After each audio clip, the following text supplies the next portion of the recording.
Habari za saizi. Tangazo la nafasi za kazi za mkataba. Hapo kuna kazi kama daktari, lakini pia unaweza ukaona posho ya daktari.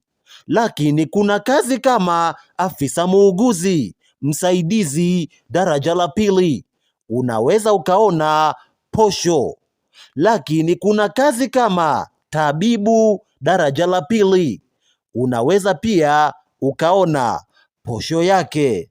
Lakini kuna kazi kama mteknolojia dawa daraja la pili, lakini pia unaweza ukaona posho iliyowekwa na mamlaka husika.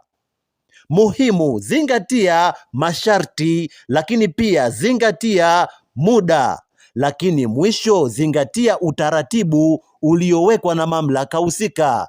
Namna sahihi ya kutuma maombi hayo ya nafasi za kazi za mkataba. Kila la heri.